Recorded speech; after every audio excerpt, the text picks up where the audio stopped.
Simon. More and more of my mind is fading away. I must put my words down on paper before I lose myself entirely. My beautiful Clair. What did she do to you? That paintress. She fooled me. She looked so much like you, and I believed her story. She granted me the power to fell the axons and enter the monolith. I realized too late that she had warped my mind. That she had in fact taken you away, locked you somewhere I could never reach, and set me on a path to destroy your future. But then I met Aline, who showed me that I could save you. With her help, I descended to the bottom of the monolith, where Aline had sealed him away. The one who brings the Gamache. The one who threatens our very existence. But his powers are strong, and I'm finding it harder and harder to fight his influence over my mind. My mind is breaking. My final thoughts are only a few. I despair. But one day, our suffering will end, and we will find our way back to each other. In this life, or another. Julie, search and rescue. I know what I saw. He died. Fucking died. That attack destroyed half his torso. There's no walking away from that. But when I found him, he was unconscious but whole. His uniform was destroyed, yes, but his chest was merely bruised. He says the blast just missed him, and it was chaotic during battle, so I probably misunderstood what I saw. Bullshit! Absolute bloody bullshit! He and his father keep saying the paintress is the solution, not the problem. But I don't buy it anymore. I think they're lying about what happened to Expedition Zero. Somehow, everyone else died, but they walked out without a scratch. It hurts to think he'd betray us. But nobody ever expects to be betrayed. His mistake, though. He's thinking his charm is sufficient to sell his lies. We'll take him tomorrow night. Claude, Louise, and Dion are no fools. They saw what I saw. We will get answers. And if he is a traitor, then he will share the fate of traitors. I miss you. I don't have the right to miss you, but I do. I wish I could talk to you. Tell you. Fuck. I don't know what I would tell you. Just ask that you forgive me. Julie. Forgive me. I'm not a traitor. I'm not. I'm trying to save us all. But you're right. I am a coward. I'm a fucking coward. You deserved to know why, but I couldn't. I couldn't face you properly. Not, and still do, what had to be done. Papa believes you're Clair's creation, and even if you're not, we can no longer trust you. But I think you just wanted answers. Why? Why couldn't you just let it go? Why did you convince them to abduct me, interrogate me? No. Fuck, I shouldn't say that. You thought I was a traitor. You were doing what you thought was right, just like we are. I swear to you, I'm doing what's right. I should have known when you started questioning things that you wouldn't be fooled. But how could I even explain?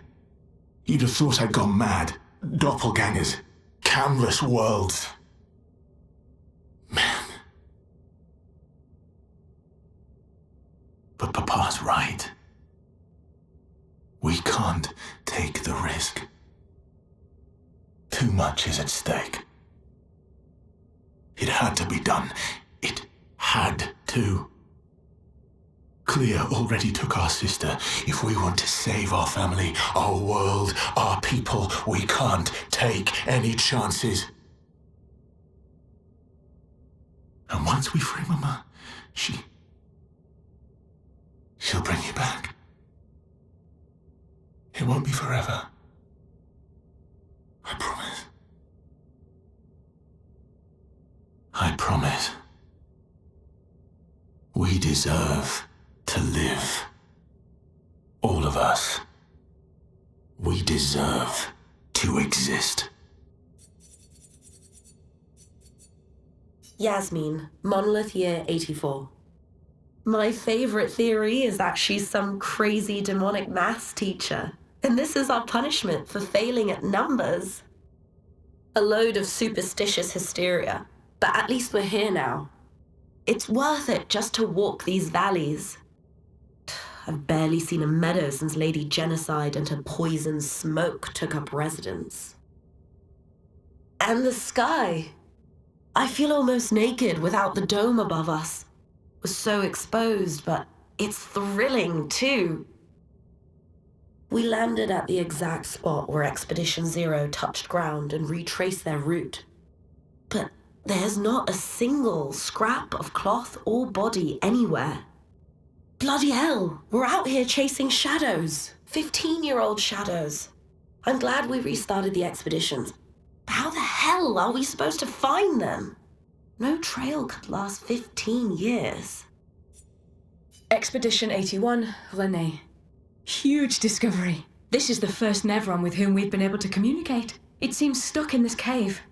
Gregoire is, as usual, deeply suspicious, but this could change our entire understanding of Nevrons and the Painters. The 78. Maxence. Stealing the airships. But we knew we had to try, and it worked. We deserve strong leaders, not those old fools on the council hiding under the dome. Under their control, our people are condemned to a slow, inevitable extinction. Their timid half-steps achieve nothing. The answers are not in Lumiere. They are out here. Our only choice is to take matters into our own hands. Fortune favors the bold. We must forge ahead with conviction. Charlotte, 70. We finally installed the last set of grapple points, with only days to spare. And for the first time, I feel real hope. This is our gift for all the expeditions to come. I am incredibly proud of our team. The interior of the monolith is perhaps the harshest landscape we've encountered. The final set of grapple points were excruciatingly complex to place and required painstaking focus and skill. But we were bold. We were ambitious, and we refused to stop. There's no other group of people I'd rather be with, and it is an honor to die by their side. It is fitting that we greet our end together within the monolith that has loomed over us for so long. Though this Nevron has won the battle, the expeditions shall win the war. Tomorrow is here. 69th Expedition. Fleur. Good thing Anthony upgraded all the climbing handholds. Not only are they much easier to install in the cliff faces, they're also a lot nicer to use. We're setting the last few handholds tomorrow. Then we can finally get out of these caverns and see the sun again. I can't wait to rejoin the mountaineering team. I still remember that first mountain we scaled. Watching the sun rise above the clouds was magical. But rappelling down as we set the handholds was pure exhilaration. I know some of the others chafe at being restricted to recon only. I get it's not very satisfying making maps and prepping trails while people are dying. But this prep work will pay off in the long run. It may not be glamorous, but truly essential work rarely is. Doesn't make it any less important. And as the Expedition 69 motto says, we are literally laying a trail for the ones who come after. Step by step, handhold by handhold, each expedition carries the next one forward. Expedition 68, Elodie. It's a miracle any of us survived. We were caught in the maelstrom and flung from wave to wave. We lost the moon and the stars, condemned to a never-ending darkness of punishing rain and raging clouds. The Paintress sent a storm to overcome us, but it is we who have overcome the storm. After surviving that, crushing those Nevrons was almost an afterthought. Strength and resilience, it's how we survived that storm, and it's how we grabbed victory. It wasn't even a battle. It was an ink bath. We squeezed those Nevs dry. But this new one looks tougher than the others. Luke, Expedition 67. We're out of explosives, but we've made enough holes in this place to reach that giant woman in the center. But something weird's going on. Everyone's been swept up in strange emotions. It both feels like us, but also not like us. Marguerite reckons we're feeling the overflow from that giant woman's feelings. Empathic distress, I think she called it. Like her mind is flooding the area with her thoughts and feelings. Maybe we'll just stay here and enjoy the melody. Expedition 66, Marcel. Damn you, Eskia, and your stupid mushrooms. Your friend ate them with no problem, but it also seems your friend was immortal. That's the sort of extremely relevant detail that you should mention at the start. Oh, stop crying. You're not the one about to die. I can't believe this is the end of our expedition. We've learned nothing and achieved nothing, and we're not even leaving anything useful for future expeditions. Damn it all, I should never have trusted a giant talking marshmallow. Great, and now I'm losing consciousness. Expedition 65, Aurelian. The Grandes have embraced us with such warmth and hope. What a balm for the soul to know that other beings survived. That we in Lumiere are not alone. It truly is a miracle. The Grandes retreated to higher ground after Nevrons overran their lands. It is bittersweet, but at least the most important parts of their civilization will survive. Their children. Fortunately for them, they do not appear affected by the Gommage the way we are. It is painful knowing our expedition has failed. But at least we can enjoy our final days among friends. Ben, 64, Epsilon. We radioed our first report to Gamma. The line is good. Alpha will be out of radio range for a few days as they investigate down coast. They spotted an interesting island which could make a good relay point for the southern half of the continent. But Gamma hasn't heard from Beta in 2 weeks. Marceau should reach her in another day. I hope Colleen is okay. But it seems someone is using our radios against us. How do they even know our codes? Nobody's used them since the fracture. Sean fears we've been betrayed, but I refuse to believe that. 63rd, Damien. Damn it! I can't believe we crashed into this. Whatever this massive thing is. So much for Gerald's vaunted reinforced front plates. I can't believe we have to abandon the cars already. We're nowhere close to the Paintress. I'll definitely have a concussion. I could have sworn I saw some gestrels running out of that thing.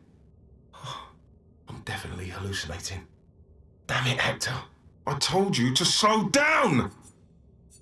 Vergier, Expedition 62. Eugène beat the rest of us to 100 kills. But I'm still 3 shy. I might need to do some solo hunting if I'm going to even up the score. Oh, I can hear a big Nev coming. They count for double. If I kill it quick, I can boost my score. Expedition 61. Margot. See, but I disagree. I don't think she's lonely. She's alone, but she's not lonely. They clearly have some sort of society here, and she's the odd one out. Well, except for her co-conspirator in the workshop. I've never seen creatures fighting amongst themselves before. I admit I'm impressed by her creativity and drive. I feel almost like a traitor for saying it. But there's something about her. You can't help but want her to reach the sky. William, Expedition 60. They mocked us when we said the human body is the strongest of them all. We trained relentlessly, and now our bodies have achieved the pinnacle of human performance, with which we are able to crush our enemies. We are so much more agile and aerodynamic without the heavy uniforms constraining our glorious muscles. With Leslie's unstoppable training regime, we are impervious. That's how we were able to charge through that ghostly Gamage barrier and reach the Paintress. But it seems we've been wrong about what she is. The Paintress is just as trapped as we. The real terror lies beneath the monolith. The rest of Expedition 60 marched on to confront him, while I was tasked to warn Lumiere. But it seems I might have run out of time. One last swim separates me from Lumiere, but even with my mighty muscles, I don't know if I can outswim the Gamage. So here I write my final message. Bare naked muscles will save the world. And don't waste time on the Paintress. Aim for the bottom of the monolith. Julian, 59er. Disgusting. Law's an idiot. I can't believe she convinced everyone to eat the Nevron. They've been puking for the past few hours. Great. Well, we can't move on with so many people sick. I told her it was a bad idea. Hopefully they'll feel better with some mushroom broth to settle their stomachs. Expedition 58. Delphine. The behemoth is such a marvel. It has a small city on its back that I really want to explore. But the others think it's too risky, too easy to get caught by the Nevs around here. Verso called this thing an axon. Apparently they are incredibly powerful, with hearts of pure chroma, utterly unkillable. Except, clearly, something did. Verso and his father, Renoir, spent years trying to kill the axons, hoping to forge their hearts into a weapon to break the barrier. But no dice. I bet the curator would love to get his hands on one of those hearts. He could easily forge such a weapon. Expedition 57, Carla. These siege engines seemed much more powerful in Lumiere.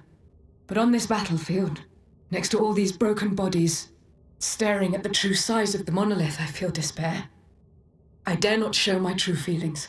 As commander, I cannot yield to fear, but I can't help but wonder, is pressing forward the correct course of action? Our lives are forfeit anyway, but is there perhaps a better way to spend such precious coin? Lisette, 56th. In my youth, I mistook drama for passion. Simone helped me understand the difference. Opened my eyes to an entirely different way to experience the world. How can she be gone? How? How could they so callously, so nonchalantly destroy such a beautiful soul? Vile, vile, vile! They just killed her, like she was a worthless Nevron.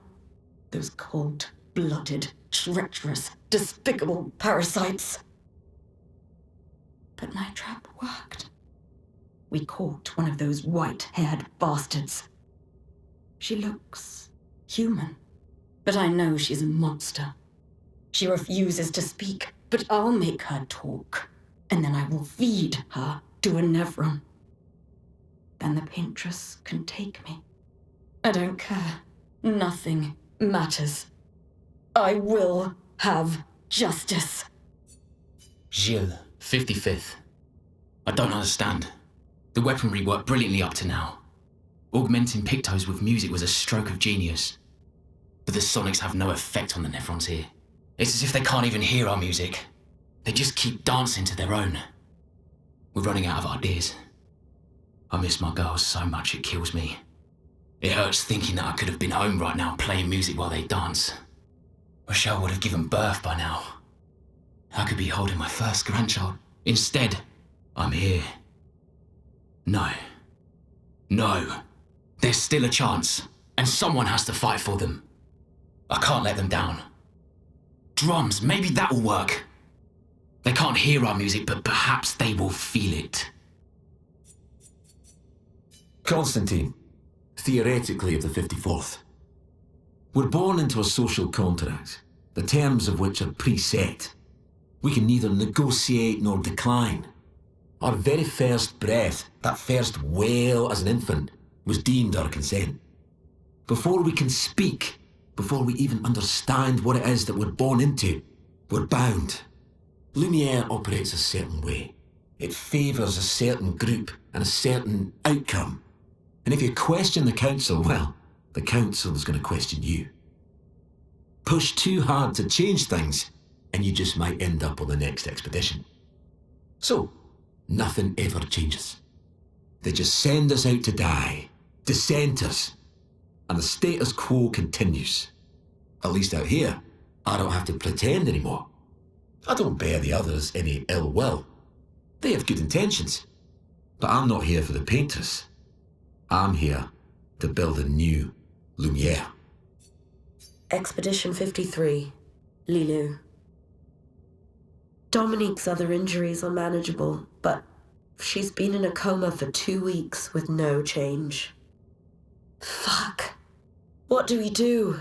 We can't just leave her here. But what about the mission? Lance says give her 1 more week, but Dom would have wanted us to go on. She'd have yelled at us for even staying this long. It's the right choice. It is. Even if it doesn't feel like it, right? Right? Pons found a plant, tested it on some animals, says it'll be painless for Dom. He's preparing a tincture. It's fucked up. Everything's fucked up. But it's what she would have wanted. Teo, 52nd Expedition. Man, I could barely think straight. Hulking just short broke my skull. What the fuck kind of friendly fight was that? Oh, I'm bleeding out, but their medic is bloody useless. He just keeps telling me about his bone problems. But I'm gonna die here, aren't I? Thibault, Expedition 51. Shortly after dawn, death was a kindness, for Maxim was in a great deal of pain. Pain we could not help him carry. Tomorrow comes, and it comes for us all. May it bring you the gift of peace, and not just the gift of sorrow. No one else will ever understand. Not the way my fellow expeditioners understand.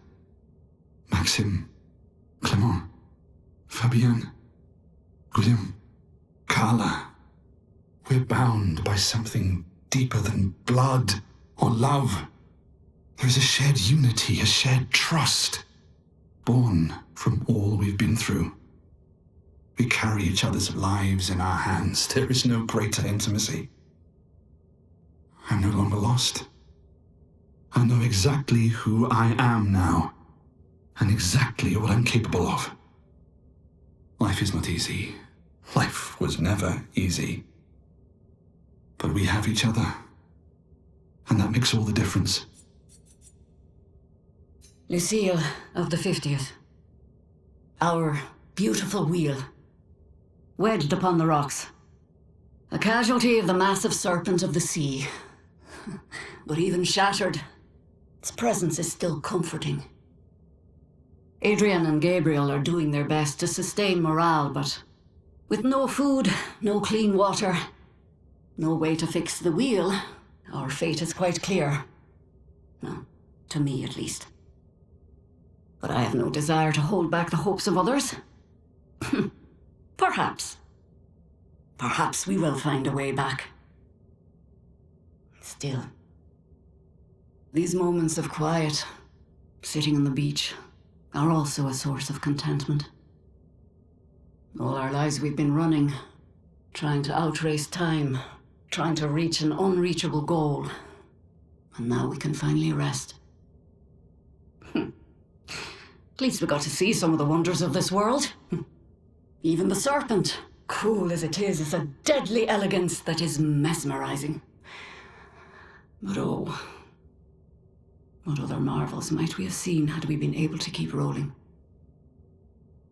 I sometimes wonder what it would have been like to grow up outside the dome.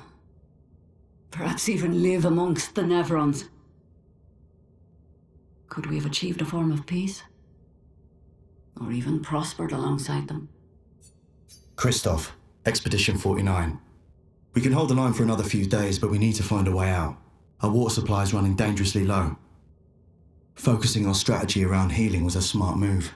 But we can't take down an Nevron like this with our weak firepower and our backs against the wall. We can keep the fighters healed for quite some time, but not without water. Even with water, we'd eventually run out of stamina. For our allies who come after, sadly our lives may have proven that defense is both absolutely necessary and wholly insufficient. Vanson, 48th. He wouldn't listen. Just kept running everyone into the ground. He acted as if he was the only true believer. That we had to trust him. 5 dead, and he wanted to double down. Thomas not so subtly insinuated that Jean should be relieved of duty. Mutiny. Something I'd never have countenanced. Yet I have a duty to them too. It's a gutting realization. What has to be done? The mission is too important. The team is too important. We can't just throw our lives away for nothing. I hate that it came to this. But he broke our trust. Under Expedition Code 23, Jean Fournier is hereby relieved of duty. I, Vanson Constantine, have assumed command and have designated Thomas Flegov as lieutenant. Thomas of the 47th Drunken Brigade. Benjamin's been calling us the Drunken Brigade. Ha! I love it. Yeah, we do our best work after a few. The trick is finding that perfect point where your nerves have calmed enough that your mind and body are one, but not so calm that your reactions are dulled. Some of the lads haven't quite managed riding that edge. But I remain in full control of my body and thoughts. Oh, sounds like someone spotted another Nevron. Better fuel up for our next dance. For Lumiere! Expedition 46, Annalie. Brigitte finally succumbed to her infection. She fought off that blasted Nevron for 4 days and 4 nights, saving the rest of us, but it gashed her badly. Toward the end, she seemed almost peaceful. She said not to worry. Her daughter Lune will finish their work. Cassandra, 45th. Oh shit, they were all crushed. If Timothée hadn't pushed me out of the way. But both my legs are crushed as well. And I don't know how much longer I have. I wish I could have avenged you all. If anyone finds this journal, do not enter this cave. The Nevron inside will crush you. Nicholas, Expedition 44. The idea was you'd only have to fool the first one. Then Jules can wear its carcass to trap the next, and so on, until we all have proper cover. But disguising ourselves as Nevrons has proven to be extremely ineffective, to say the least. Maybe they recognize each other by their chroma. Anyway, it was an utter failure.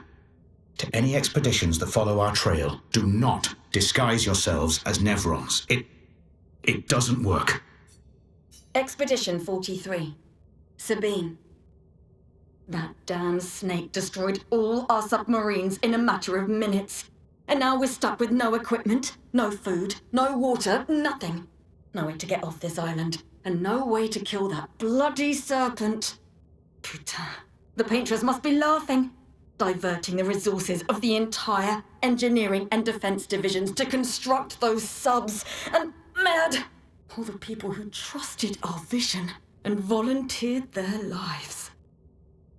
If we die stranded on this tiny island after everything we went through to get here, my ghost will haunt her blasted monolith and this island and that stupid snake for all time. Merde! Armand.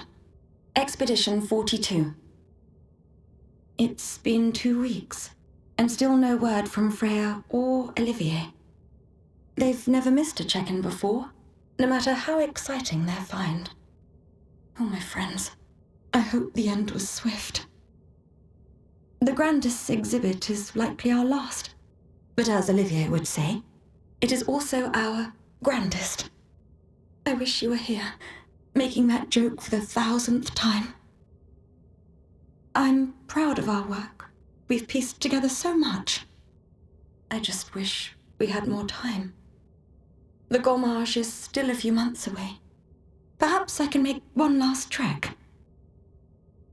If you're reading this, my unknown future friend, I hope the information we've gathered helps you find answers. We've done what we could, in the hopes that you will prevail. Tomorrow comes. Emily, Expedition Wolf 41. My bag's getting weighed down from all my kills. Maybe I need to pick smaller trophies. Estelle bagged 7 of those armoured nevs, so I've got to get at least 8 in this next batch if I'm going to beat her. Leah showed me how to double up my weapon pictos. Might not be stable, but the bang's going to be worth it. The painters might be out of our reach, but her minions aren't. And if I die, I'm going to make sure I die big. Like Xavier says, subtlety is not our game. We only live till 40. So let's go make some friends. Avril, 40th Expedition. Gigi and Edmund were leading. They were on a clean glide to the monolith when they flew into some sort of barrier and just gommaged away. Our gliders are useless without a way past the barrier. Bernard's going to explore on foot, see if there's an entrance. But in the meantime, we might as well make ourselves at home. I guess I'll try my hand at fishing. Assuming those sea nevrons left any fish for us to eat. Rest in peace, Gigi and Edmund. Expedition 39. Albert. Edith's not back. So until then, we stay on recon. All these masks are freaking me out. They're fucking creepy. I swear I could hear one of them singing. The Nevrons around here behave so strangely. Almost like they don't really want to kill us. They still do, though. This place is making me crazy. Maybe if I wore one of these masks, they'd leave me alone. Expedition 38, Geneviève. We buried Patrick near the lake, so he could be close to water. I know he really missed the aquafarm and his floating gardens. Pierre Obscur thinks it's a waste of time to update these journals, but I find it strangely comforting. I suppose at its core, it's a record that we existed, that we still exist. The Gommage is coming, but I feel at peace. Just the 2 of us, but we managed to carve out a tiny sliver of a life of our own. I should feel guilty, maybe, for abandoning the mission, but I don't. I'm just glad that when tomorrow comes, it'll be Pierre Obscur at my side. Until the end. Law, 37th Expedition. Should I feel guilty for enjoying what's left of my life? Should I feel guilty for abandoning the others when the expedition was so clearly doomed? Nobody listened to me. Apparently getting slaughtered by Nevrons or this white-haired man is an appealing future for them all. At least I had fun here. I didn't realize how quickly time has passed. The Gamage is tomorrow. I've been trying to overcome this Jestrel's challenge for months now, but it seems even more of a challenge than defeating the Paintress. I guess I'll never see the Jestrel's grand prize. That's my only regret in life. Isabel of 36. Winter souls drift through the night and land soft upon the moonlit vale, whose snowy shrouds hold tight the hope I'd whispered once, long ago. Golden folds adorn the stems, a maze our eyes beg to follow, a meditation of winding curves. Deep they flow to center, where lie the edges of another verse, another maze of golden stems and shadows. A sea of pebbles shifting, a wave, a wave, a wave of rock and sand, as sand falls upon our heads, and our heads sink beneath the waves. Along the darkened shores we sink, a pebble in the sea. The rising wind rolls through fragrant stalks of feathergrass, their delicate aroma a balm, their gentle susurrus a lullaby for my aching heart. Matteo, 3-5. They were so brave. So that's what it means to lay the trail. I survived and will continue on.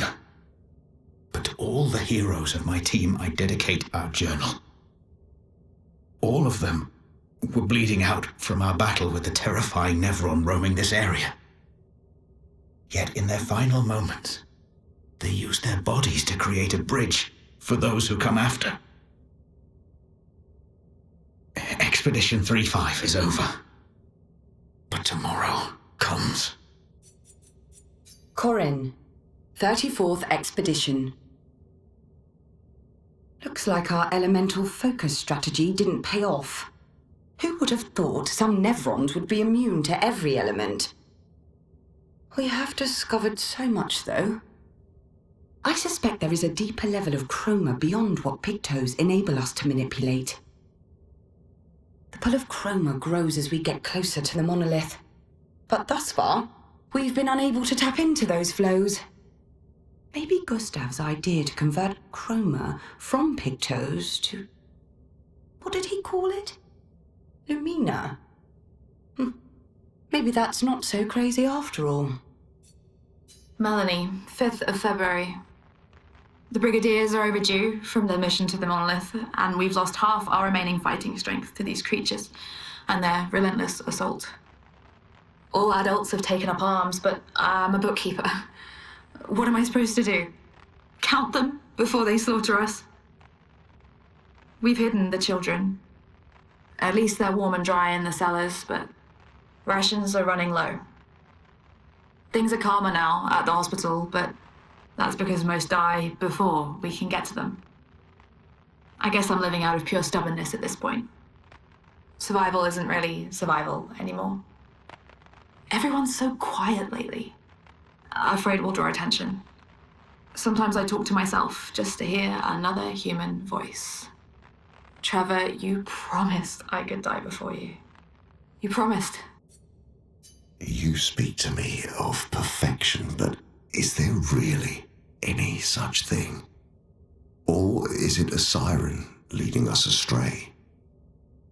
I happily predict that neither of us will ever summit that elusive peak, but I care little as long as we walk together. Art gives us the perception of control. For a moment as I paint, I find order among the chaos. That is, for me, a moment of pure contentment. And that is truly better than perfection. Art can be a window, and art can be a mirror. And great art is both. Son, you'll never be a true artist if there's always a mask between you and the viewer, especially when the viewer is you. People come and people go. The one who will always be there for you is you. Little one, there's more to life if you can just see how big the sky truly is. Reach out your hand, and it's yours. But how? With someone who refuses to talk. We don't even share the bonds of grief anymore. She walks her path, and I walk mine. I don't exist to her. None of us do. She's left us all behind to drown by ourselves so that she can drown alone. His little grin.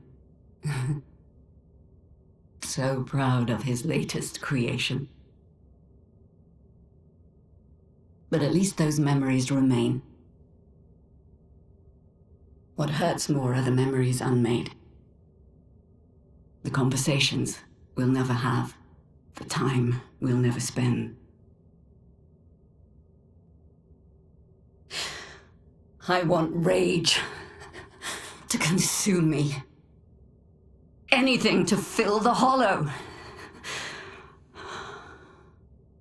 But rage won't come, and I just float in an endless nothingness. The person I cannot be around is Alicia. Her pain is a broken mirror. The shards reflecting back tenfold, and every moment with her the cuts deepen and I feel myself unraveling. I know what he'll say. But this is the first time I've felt any surcease. For a few moments a day,